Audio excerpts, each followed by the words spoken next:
Friends, आज हम बात करने वाले बीएससी थर्ड सेमेस्टर केमिस्ट्री जो है आपका यूनिट 3 हम लोग देख रहे हैं फेज इक्विलिब्रियम। ठीक है, प्रावस्था साम्य वाला चैप्टर हम लोग देख रहे हैं, जिसमें आज हम बहुत ज़्यादा इंपॉर्टेंट टॉपिक सीसा चांदी तंत्र या आप कह सकते हो लेड सिल्वर सिस्टम, ठीक है, पीबीएजी सिस्टम या लेड सिल्वर सिस्टम कह सकते हो। ठीक है, तो आज इसके हम ग्राफ को ठीक है, तो आज हम इसके ग्राफ को भी बहुत ही अच्छे से समझने वाले हैं। ठीक है, देख सकते हो सिल्वर लेड का प्रावस्था आरेख है ये। ठीक है, तो इसको पूरा अच्छे से समझेंगे, इस पे कौन कौन से पॉइंट इंपॉर्टेंट होते हैं उनको देखेंगे बहुत ही आसानी से। तो भाई टॉपिक आपका इंपॉर्टेंट है, ठीक है, तो चलो इसको देखते हैं। तो प्लीज़ वीडियो को लास्ट तक देखना।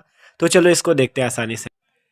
तो देखो, बात करें सीसा चांदी तंत्र या जिसे हम इंग्लिश में कहते हैं लेड सिल्वर सिस्टम, पीबीएजी सिस्टम। ठीक है, तो बात करें ये आपका टू कंपोनेंट सिस्टम में आता है। ठीक है, इसके पहले वाले वीडियो में हम आपको टू कंपोनेंट सिस्टम के बारे में बता चुके हैं। ठीक है, तो उसमें हमने इसका बेसिक देख रखा है, तो भाई प्लीज़ वीडियो वो वाला भी जाके देख लेना, तभी आपको समझ में आएगा अच्छे से। ठीक है, तो अभी बात करते हैं हम लोग किसके बारे में पढ़ेंगे, सिल्वर लेड सिस्टम की। ठीक है, तो देखो आपको पता है जो ये एजीपीबी सिस्टम है, एजीपीबी सिस्टम, इसमें आपको एक चीज़ तो खुद आप देख रहे हो कि इसमें कंपोनेंट कितने हैं। कंपोनेंट मतलब घटक कितने हैं इसमें, दो, पहला सिल्वर दूसरा पीबी। ठीक है, और प्रावस्था की बात करें तो इसमें प्रावस्था जो होती है वो चार होती है। ये जो एजीपीबी सिस्टम है इसमें प्रावस्था चार होती है, और कंपोनेंट जो घटक है वो दो। घटक तो आपको साफ साफ दिख रहे हैं, सिल्वर और पीबी। ठीक है, ये दो घटक हैं। ठीक है, तो घटक दो साफ साफ दिख रहे हैं। और जो वन कंपोनेंट सिस्टम था उस पर क्या होता था, उसमें केवल कंपोनेंट जो था वो केवल एक होता था। जैसे आप एग्जाम्पल लिख सकते हो H2O, H2O सिस्टम। ठीक है, H2O सिस्टम में क्या है, केवल H2O है। तो ये क्या है आपका, ठीक है, जो H2O सिस्टम जो है ये हमारा वन कंपोनेंट सिस्टम था, जिसमें एक घटक केवल H2O ही था। ठीक है, और प्रावस्थाएं जो पी का मान था वो तीन था। ठीक है, लेकिन जो टू कंपोनेंट सिस्टम है उसमें क्या होता है, उसमें आपके घटक कितने होते हैं, दो होते हैं, मतलब जो कंपोनेंट होते हैं वो आपके दो होते हैं। ठीक है, जैसे इस पे देख सकते हो पीबी और एजी दो कंपोनेंट है। ठीक है, तो अब इसे हम अच्छे से समझते हैं। देखो यहाँ पे लिखा क्या हुआ है, इस तंत्र में दो घटक कंपोनेंट मतलब दो घटक तथा चार प्रावस्थाएं होती है। क्या बात हुई कि सीसा चांदी तंत्र में आपका जो लेड सिल्वर सिस्टम है इस पे क्या होता है, इस तंत्र में दो घटक दो कंपोनेंट तथा चार प्रावस्थाएं चार फेजेज होती है। ठीक है, आप देखो इसे अच्छे से समझते हैं हम लोग। ठीक है, तो देख सकते हो यहाँ पे आपका लिखा हुआ है कि ठोस एजी, ये इसकी चार प्रावस्थाएं हैं। ठोस एजी हो गया आपका, ठोस पीबी ये दूसरी प्रावस्था हो गई, पीबी तथा एजी का विलयन ये तीसरी प्रावस्था हो गई, और चौथी प्रावस्था होती वाष्प वेपर। ठीक है, तो देखो आपको क्या पता है, यहाँ पे पीबी और एजी ये क्या है, इसके कंपोनेंट है। और प्रावस्था कितनी होती है इसमें, चार। प्रावस्था कितनी होती है, चार। आप देख सकते हो ठोस एजी ठोस पीबी, ठीक है, या कह सकते हो सॉलिड एजी सॉलिड पीबी, पीबी तथा एजी का विलयन और वाष्प वेपर। ठीक है, ये जो वेपर होती है यहाँ पे कांस्टेंट होती है। ठीक है, वेपर क्या होती है, कांस्टेंट होती है। ठीक है, अब आगे देखो यहाँ पे पढ़ो, कह रहा है यहाँ दाब स्थिर माना जाता है। ठीक है, तो देखो यहाँ पे क्या बात हुई, पहले आप ये जान लो इन चार प्रावस्थाएं होती है।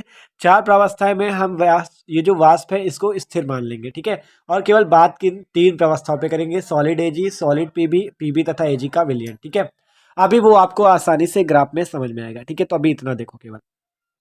आप देखो आपको एक चीज और पता है, थोड़ा बेसिक आपको बता दे रहे हैं, और इसके पहले वाला वीडियो देखोगे तो और अच्छे से समझ में आएगा। ठीक है, आपने एक चीज देख रखा है, देखो कि जैसे आपने जो H2O सिस्टम देखा था उसमें जो ग्राफ बनता था वो टेम्परेचर और प्रेशर के बीच में बनता था। ठीक है, प्रेशर और टेम्परेचर के बीच में बनता था। ठीक है, टेम्परेचर और प्रेशर रहता था उस पर केवल। लेकिन जो आपका ये होगा आपका टू कंपोनेंट सिस्टम, इसमें क्या होगा, आपका प्रेशर भी है यहाँ पे हमारे पास और टेम्परेचर भी है, और तीसरा क्या है आपका कंपोजिशन। ठीक है, जिसे हम लोग कहते हैं संगठन। ठीक है, तो इसमें प्रेशर टेम्परेचर और कंपोजिशन तीन होंगे। ठीक है, जिसमें आपको करना क्या है, इस प्रेशर को आपको कांस्टेंट करना होता है। ठीक है, प्रेशर को क्या करना है, कांस्टेंट, मतलब प्रेशर को जो दाब है इसका इसको हम लोग स्थिर मान लेंगे। ठीक है, और जो ग्राफ बनाएंगे वो केवल दो के बीच में बनाएंगे। दो किस किस के बीच में, आपका टेम्परेचर और कंपोजिशन परसेंटेज में। ठीक है, कंपोजिशन को हिंदी में संगठन कहते हैं। ठीक है, तो हम प्रेशर को यहाँ पे कांस्टेंट रखेंगे और टेम्परेचर और आपका जो कंपोजिशन है उसके बीच में ग्राफ बनाएंगे। ठीक है, वो अभी आपको दिखाएंगे। ठीक है, तो प्लीज वीडियो को बार बार कह रहे हैं, वीडियो देख लेना वो वाला, तो आपको अच्छे से समझ में आ जाएगा। ठीक है, आप देखो कहा गया यहाँ दाब स्थिर माना जाता है। देखो हमने जैसे आपको बताया ना, प्रेशर यहाँ पे हम कांस्टेंट मान लेंगे। ठीक है, तो दाब स्थिर माना जाता है। इसलिए तापमान तथा संगठन संगठन तथा तापमान दो परिवर्ती होते हैं, ठीक है, मतलब कि बदलते रहते हैं उनके। परिवर्ती का मतलब समझ रहे हो, बदलते रहते हैं, ठीक है, कभी कम है कभी ज़्यादा, तभी तो ग्राफ दिखा पाओगे, ठीक है। उसमें टेम्परेचर और प्रेशर पे ही तो बना, सॉरी, टेम्परेचर और कंपोजिशन में हमें बनाना है। प्रेशर को हमने क्या रखा है, स्थिर रखा है, ठीक है। अब देखो हम लोग कंपोजिशन और टेम्परेचर पे बना रहे हैं, इसलिए इसे सी तथा टी ग्राफ भी आप कह सकते हो। सी तथा टी ग्राफ, सी से कंपोजिशन, टी से टेम्परेचर। देखो यहाँ पे लिखा है ना, सी तथा टी के बीच खींचा गया है, ये जो वक्र है सी तथा टी के बीच खींचा गया है। तो आपको अब हम ये कर्व दिखाते हैं, ये जो आपका ग्राफ है इसको दिखाते हैं, ठीक है। तो ये देख सकते हो एजीपीबी प्रावस्था का आरेख है आपका, ठीक है। यहाँ पे हमने बना रखा है, आपको पता है यहाँ पे कितनी प्रावस्थाएं हैं, प्रावस्थाएं आपकी 4 हैं, और आपका कंपोनेंट कितने, 2, ठीक है।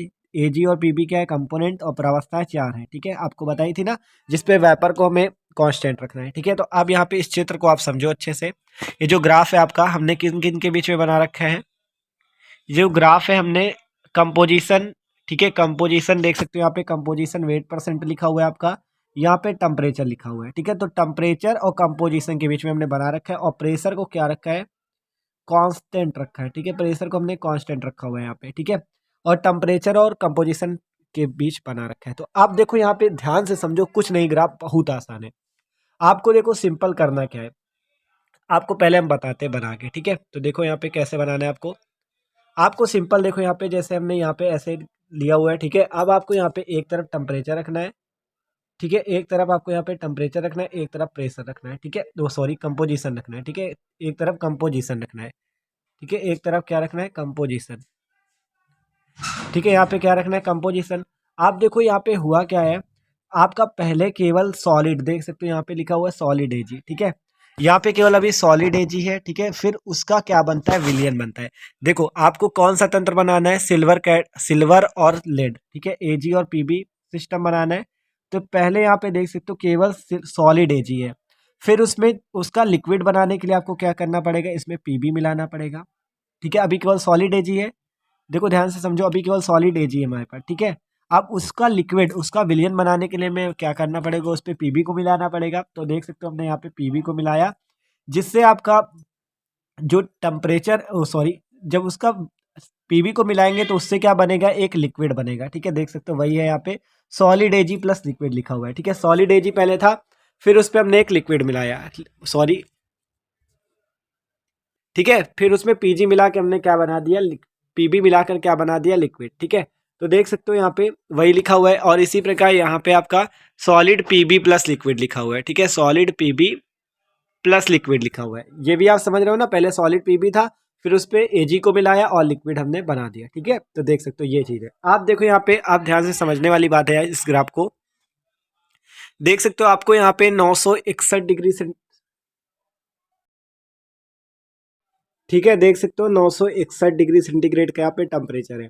तो देखो यहाँ पे मेन जो आपको समझना है, अभी जब सॉलिड एजी और लिक्विड जब उसका बना है, तो यहाँ पे टेम्परेचर 961 डिग्री सेंटीग्रेड, और फिर देख सकते हो यहाँ पे आपका क्या हो रहा है, टेम्परेचर जो है उसको हम लोग कम कर रहे हैं, ठीक है। देख सकते हो टेम्परेचर कैसे कम हो रहा है, देखो यहाँ पे आपको कंपोजिशन को समझना है। अभी जब यहाँ पे 961 डिग्री सेंटीग्रेड का टेम्परेचर है, तो यहाँ पे आपका जो पीबी है वो 100% है, मतलब अभी केवल लेड है। लेकिन जब धीरे धीरे विलियन बनाओगे, उस पे पीबी पे क्या मिलाओगे, एजी, पीबी के पे किसको ऐड करोगे, एजी को। तो देख सकते हो यहाँ पे 2.4% एजी है और 97.6% पीबी है, ठीक है, 97.6% पीबी, मतलब उस पर 2.4% एजी को मिलाया जा चुका है, ठीक है। जिससे आपका ये देख सकते हो, ये ग्राफ जो आ रहा है आपका, ये ऐसे नीचे आ रहा है, ठीक है। ये ग्राफ आपका कैसे आ रहा है, नीचे आ रहा है, ठीक है, देख सकते हो। तो आपका ग्राफ कैसे आ रहा है, नीचे आ रहा है। तो अब ये क्या बन चुका है, सॉलिड एजी प्लस लिक्विड इसका, ठीक है, देख सकते हो आपने क्या मिला है, एजी। और फिर धीरे धीरे आपका देखो जब यहाँ लास्ट तक पहुंचेगा, तो आपका 100% पीबी आपका जो था, ठीक है, यहाँ पे, ठीक है। तो देखो यहाँ पे गड़बड़ था आपका, क्या यहाँ पे आपको 100% एजी लिख लेना है, ग्राफ में आपको सही कर लेना है। यहाँ पे 100% एजी और यहाँ पे 100% पीबी है, ठीक है।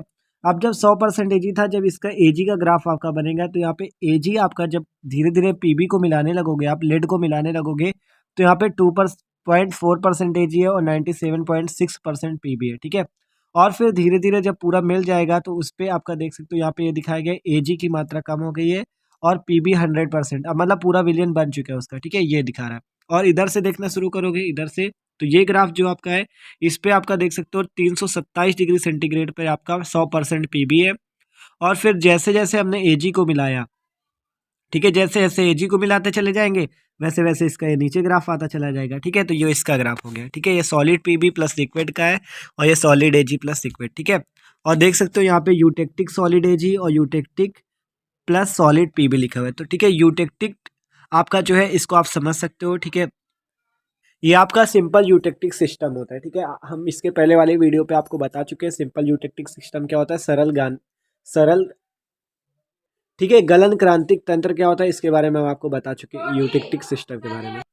ठीक है, तो ये देख सकते हो ये आपका ग्राफ है किसके लिए, एजी में जब लिक्विड मिलाया हमने तब आपका ये ग्राफ बना। ठीक है, ये जो नीचे जा रहा है आपका। ठीक है, और ये आपका जो ग्राफ है जब हमने पीबी पे एजी को मिलाया, ठीक है, उसका ग्राफ है। ठीक है, ये आप देख सकते हो। ठीक है, तो ये आपका ठीक है, यहाँ पे 961 डिग्री सेंटीग्रेड पे आपका क्या था, 100% पीबी, 100% एजी है यहाँ पे। ठीक है, एजी बना लेना है इसको, 100% एजी है। और यहाँ पे 327 डिग्री सेंटीग्रेड टेम्परेचर पे आपका 100% पीबी है। ठीक है, देख सकते हो।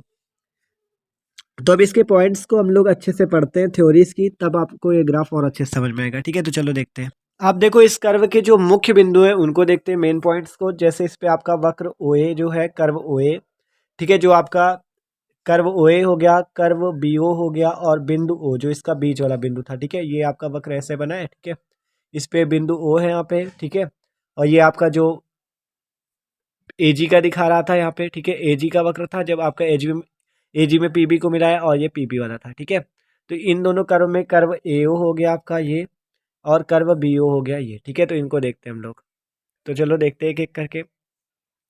तो जो यहाँ पे वक्र ओए है, पहले इसकी बात करते हैं, कर्व ओए की आपकी। तो कर्व ओए जो है यहाँ पे वो क्या है, इसे चांदी का हिमांक वक्र कहते हैं। देखो हिमांक वक्र क्यों कहा गया हम आपको बताते हैं। देखो आपको जैसे पता है, मान लो जैसे टेम्परेचर, जैसे मान लो अभी आपका, मान लो H2O आपका एग्जांपल हम लोग लेते हैं, H2O जल। अब मान लो आपके पास जल है। ठीक है, जल का भी टेम्परेचर ज़्यादा है। अब जब आप टेम्परेचर को क्या करते हो, कम करते जाते हो, तो जल क्या होता है, वो जो आपका जब टेम्परेचर आप कम करते जाओगे, जैसे मान लो अभी जल आपका सॉलिड स्टेट पे, ठीक है, मतलब बर्फ है, जब आप इसका टेम्परेचर कम करोगे तो वो किस स्टेट पे आ जाएगा, लिक्विड स्टेट पे आ जाएगा। और जो ये टेम्परेचर कम हो रहा है ये आपका क्या कहलाएगा, इसका हिमांक कहलाएगा। ठीक है, ये इसका क्या कहलाएगा, हिमांक, मतलब इसका गलना कहलाएगा। ठीक है, तो वही इसमें हुआ है आपका आपका जो ये सिल्वर वाला है। ठीक है, तो इस पे आप ये समझ लो कि अभी सॉलिड स्टेट पे H2 है मान लो, अब उसका टेम्परेचर कम करोगे तब वो लिक्विड में आएगा। ठीक है, इसी प्रकार उसमें क्या, ठीक है, और इसमें देख सकते हो इसमें क्या हुआ आपका, देखो जैसे 961 डिग्री सेंटीग्रेड था, ये आपका यहाँ पे टेम्परेचर ही तो कम हो रहा है, तब आपका जब आपने लिक्विड इसका बनाया तो टेम्परेचर कम होता चला गया, देख सकते हो पॉइंट ओ पे आ गया। ठीक है, तो जब टेम्परेचर कम हो रहा है तो ये इसका कौन सा वक्र कहलाएगा, हिमांक वक्र, किसका, सिल्वर का। ठीक है, सिल्वर का हिमांक वक्र कहलाएगा, वही बात हुई है। ठीक है, तो इसे चांदी का हिमांक वक्र कहते हैं। और इसमें चांदी जो सिल्वर है इसका गलनांक कितना है, 961 डिग्री सेंटीग्रेड। गलनांक का मतलब समझ लो जितने में वो गल रहा है। देखो यहाँ पे आपने सिल्वर वाले में क्या देखा, यहाँ पे 961 डिग्री सेंटीग्रेड टेम्परेचर था जिसमें आपका 100% एजी है। ठीक है, 100% एजी है आपका 961 डिग्री सेंटीग्रेड पे। ठीक है, उसके बाद आपका टेम्परेचर कम होता चला आया ग्राफ पे। ठीक है, यही बात हुई, टेम्परेचर क्या हुआ आपका, कम होता चला आया है। तो जब टेम्परेचर आपका 961 से कम होगा तो ये 961 जो होगा इसका क्या होगा, गलनांक बिंदु, मतलब इस पे आपका गलना शुरू होता है। ठीक है, और फिर वो क्या बनता है, हिमांक वक्र। ठीक है, तो इसे चांदी का हिमांक वक्र कहते हैं। और इसमें चांदी एजी का गलनांक 961 डिग्री सेंटीग्रेड है। ठीक है, आप देखो इसमें हम लोग निकालते हैं संगणित प्रवस्था नियम, आपका क्या है, देखो संगणित प्रवस्था नियम के अनुसार हमने F बराबर C-P+1 वाला फॉर्मूला लगाया और यहाँ पे हमने स्वतंत्रता की कोटि F का मान निकाला। तो देखो यहाँ पे अगर बात करें घटक कितने कंपोनेंट, तो आपको कंपोनेंट पहले ही बता चुके, कितने कंपोनेंट है आपके, सिल्वर और पीबी, ये दोनों ही तो कंपोनेंट है। तो यहाँ पे सी का मान कितना होगा, 2, तो हमने यहाँ सी का मान 2 रखा। पी का मान कितना रखेंगे, देखो इसकी प्रावस्था कितनी होगी आपकी, जो ये वाला वक्र है आपका, इसमें एजी जो है वही तो पीबी, जब पीबी मिला रहे हो तब तो आपका ये वाला वक्र बन रहा है, तो इसमें प्रावस्था जो हो जाएगी उस बी का मान कितना होगा, 2। और यहाँ पे स्वतंत्रता की कोटि निकालोगे तो वो कितनी आ जाएगी, 1। ठीक है, तो ये देख सकते हो ये वक्र ओए की बात है। ठीक है, देख सकते हो। आप देखते हैं अगला कर्व। ठीक है, कर्व बीओ, देखो इसे सी से, इसे लेड का हिमांक वक्र कहते हैं। इसमें सीसा पीबी का गलनांक 327 डिग्री सेंटीग्रेड है। क्या बात कही गई, जैसे उसमें था इसे एजी का, उसे एजी का कहा गया था हिमांक वक्र, इसे कहा जाएगा पीबी का, क्योंकि इसमें पीबी गल रहा है। ठीक है, देख सकते हो आप इसमें क्या हो रहा है, पीबी गल रहा है, इसलिए ये क्या कहलाएगा, पीबी का हिमांक वक्र। देख सकते हो 100% पीबी था, गल कर आपका यहाँ पे आ चुका है, तो तापमान कम हो रहा है, तो इसे पीबी का हिमांक वक्र कहेंगे। ठीक है, और टेम्परेचर देख सकते हो कितने टेम्परेचर पे गल रहा है, 327 डिग्री सेंटीग्रेड पे। ठीक है, टेम्परेचर इसका कितना है, 327 डिग्री सेंटीग्रेड। और अगर हम यहाँ पे स्वतंत्रता की कोटि निकालें, F बराबर C-P+1 आपका जो संगठन प्रावस्था नियम है उसको लगाएं, तो प्रावस्था यहाँ पे कितनी होगी, 2, और वही कंपोनेंट भी 2 हो जाएगा क्योंकि सिल्वर और पीबी है, 2-2+1, जिससे स्वतंत्रता की कोटि का मान आ जाएगा 1। ठीक है, तो ये हो गया कर्व BO और वो था कर्व AO। अब अगला कर्व, अब बात करते हैं पॉइंट O की। ठीक है, पॉइंट O की बात कर, ठीक है, अब बिंदु ओ की बात करते हैं। तो इसमें देखो एजी और पीबी मिलकर समांग विलयन बनाते हैं। ठीक है, एजी और जो पॉइंट ओ आपका बन रहा है, ये इस पे क्या हो रहा है, ये आपका कोई पॉइंट क्या दर्शाता है कि एजी और पीबी मिलकर क्या बना चुके हैं, एक लिक्विड बना चुके हैं। ठीक है, तो वही कहा गया, एजी और पीबी मिलकर समांग विलयन बनाते हैं, जिन्हें गलन क्रांतिक मिश्रण यूटेक्टिक मिक्सचर कहते हैं। ठीक है, ठीक है सब, तो ये गलन क्रांतिक मिश्रण यूटेक्टिक मिक्सचर कहलाएगा, अतः बिंदु ओ क्या कहलाएगा, यूटेक्टिक पॉइंट कहलाएगा, गलन क्रांतिक बिंदु कहलाएगा। ठीक है, इस ये वाला पॉइंट हम लोग इसके पहले वाले वीडियो में पढ़ चुके हैं। ठीक है, अब यहाँ पे स्वतंत्रता की कोटि निकालते F = C-P+1 से, तो यहाँ पे C का मान कितना हो जाएगा 2, लेकिन जो P का मान होगा वो कितना होगा 3, P का मान 3 क्या होगा वो आपको बताते हैं। ठीक है, ठीक है, ये जो पॉइंट ओ है ये आपका कितनी प्रावस्थाएं दर्शा रहा है, देखो पहले आपका क्या हुआ, सॉलिड एजी प्लस था, फिर आपका सॉलिड पीबी, और यहाँ बीच में क्या बन रहा है, लिक्विड बन रहा है इसका, तो प्रावस्थाएं कितनी हो गई 3, तो इसलिए पी का मान कितना हो गया आपका 3, और कंपोनेंट सी का मान कितना हो गया 2। ठीक है, इसलिए था वहाँ। ठीक है, तो देख सकते हो सी का मान 2 रखा, पी का मान 3 रखा, और एफ का मान स्वतंत्रता की कोटि का मान आपका 0 आ गया। ठीक है, तो पॉइंट ओ के लिए स्वतंत्रता की कोटि का मान 0 आया, बीओ के लिए 1 आया था, और कर्व ओ ए के लिए आपका क्या आया था, 1 आया था। ठीक है, तो इस चित्र में ही आप इस चित्र से ही सब कुछ कर सकते हो। ठीक है, तो आपको मेन इस ग्राफ पे आपको क्या याद रखना है, देखो यहाँ पे जो है आपका ये कर्व ओ ए क्या है आपका, यहाँ पे 100% एजी था, यहाँ पे एजी लिख लेना। ठीक है, अभी भी बता रहे एजी लिख लेना, और यहाँ पे पीबी था। ठीक है, तो यहाँ पे हर 100% आपका क्या होगा, एजी 967 डिग्री सेंटीग्रेड पर, फिर आपका टेम्परेचर कम होकर बिंदु ओ पर आएगा जब इसका लिक्विड बन जाएगा। ठीक है, तो ये बिंदु ओ क्या दर्शाता है, लिक्विड केस को। ठीक है, यहाँ पे आपका लिक्विड बन चुका है, और इसी प्रकार यहाँ पे पीबी का है कि आपका ये पीबी जब लिक्विड बन जाएगा तब ये पॉइंट है वो ओ पे आएगा। ठीक है, तो देख सकते हो ये आपका इसका सिल्वर पीबी का प्रावस्था आरेख है। ठीक है,